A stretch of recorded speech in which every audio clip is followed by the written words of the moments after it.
Hello, I'm Valdemar from Masaryk University. This video is a presentation of the paper What are Cybersecurity Education Papers About? A systematic literature review of SIGCSE and ITiCSE Conferences. The article was published at the ACM SIGCSE 2020 conference and received the third Best Paper Award in the Computing Education Research category. Let's start with the motivation for our research. This graph from the ISC² Cybersecurity Workforce Study shows that more than 4 million cybersecurity job positions are unfilled globally. As the workforce gap widens, educating new cybersecurity professionals becomes increasingly important. Therefore, we wanted to understand the current advances in cybersecurity education research and practice. To do so, we reviewed the articles at SIGCSE and ITiCSE Conferences, two major venues for publishing computing education papers. We examined 5 research questions. First, what cybersecurity topics are taught, and second, how? Third, how is the teaching evaluated? Fourth, what is the impact of the research? And fifth, who forms the community of educators? To conduct our literature review, we started by searching for papers in the ACM Digital Library. We submitted a broad search query to find articles that included any variation of the word cybersecurity or security. We limited our search to papers published since 2010 and filtered out 1 and 2 pages long submissions, which included poster or panel proposals, for example. This process yielded 90 articles, 68 from SIGCSE and 22 from ITiCSE. Compared to all papers published at these conferences during the selected time frame, these 90 articles correspond to about 5% of the total. Next, 2 authors independently read them and eliminated 19 false positives, leaving us with 71 papers for review. Let's now look at the answers to the 5 research questions. The first question examined the taught topics. We performed open coding of the topics, resulting in the following 6 most prominent areas. Note that one paper might address more than one area. Overall, the most common topics were secure programming and network security. Apart from the technical concepts, human aspects of security were present as well, including privacy and societal impact. We also mapped the topics to the 8 knowledge areas from the curricular guidelines of the Joint Task Force on Cybersecurity Education. While some knowledge areas, such as data, software and connection security, clearly dominate, we were pleased to see that all areas are covered to some extent. The second research question focused on the teaching context. In the majority of papers, the students were undergraduates at universities or colleges. Other target groups were in the minority. The most common teaching method was some form of hands-on learning, including labs and practical exercises. The published papers often examined a semester-long course, but shorter time frames were typical as well. The third research question targeted the evaluation of teaching interventions. I will spend some time here to explain this bubble plot. First, we identified 4 evaluation goals, EG for short, that are displayed on the y-axis. The first and most common evaluation goal was that the papers examined subjective perceptions of participants. For example, whether they found the course useful, motivating, enjoyable, and so on. The second possible evaluation goal was to examine objective learning, such as increased performance on tests.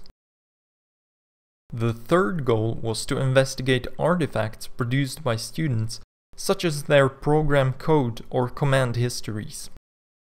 However, here the intent was not to assess or grade the students, as in EG2, but to better understand students, such as their misconceptions and learning processes. Finally, the fourth goal was to evaluate other artifacts, such as textbooks or ethical policies. Now the x-axis shows 6 data types, DT for short, that were collected as evidence to address the respective evaluation goal. The most commonly collected data were from surveys and questionnaires. The number inside the bubble refers to the count of papers that had a particular goal and collected certain types of data to address it. As could be expected, surveys were most often used when examining the subjective perceptions of participants. The second possible data type were the results from tests and other types of summative assessment. The third data type was student artifacts, and the fourth other types of artifacts. Some studies conducted interviews, and 7 papers gave only anecdotal evidence. Finally, 8 papers presented no evaluation. In the examined papers, the collected data were analyzed using both descriptive and inferential statistics and qualitative analysis methods, such as open coding. The median sample size for the analysis was 41 participants. However, the quality of reporting ranged widely. Moreover, none of the reviewed articles provided the analyzed data as supplementary material to support the replicability of the analysis. Although the impact of computing education research, our fourth research question, is difficult to measure, we chose 2 metrics as a proxy. One was the number of papers that provided supplementary material other than the analyzed data, such as course materials or software tools. This was the case of 30 out of the 71 articles. However, 8 of the 30 sets of materials are not available anymore, leaving about 69% of papers without additional materials. As the second metric for measuring the impact, we analyzed the citation count as recorded in the Scopus database. We looked at both the total number of citations and the number with excluded self-citations. Although the table shows the numbers are generally low, this metric is unfair for papers that were published only in recent years and had a lower chance of accumulating citations. Our fifth and final research question examined the community of cybersecurity educators at SIGCSE and ITiCSE. We discovered 202 unique authors, almost 87% of which published only a single paper in the area of cybersecurity at SIGCSE or ITiCSE. However, there were 27 returning authors, which suggests that the conferences have a small but stable community of cybersecurity educators. Looking at the authors' affiliations, the vast majority of them were from universities and colleges. Most of the institutions were based in the USA or Canada. As a fun fact, the Czech Republic was the third because of my colleagues and me. We were joking that if we stopped writing at SIGCSE, it would lose its Czech presence, but hopefully that would not happen. To summarize, the cybersecurity education papers at SIGCSE and ITiCSE deal with a wide variety of topics, including secure programming, cyber attacks, and privacy. Most often, the articles describe a university course, a hands-on exercise, or a teaching tool.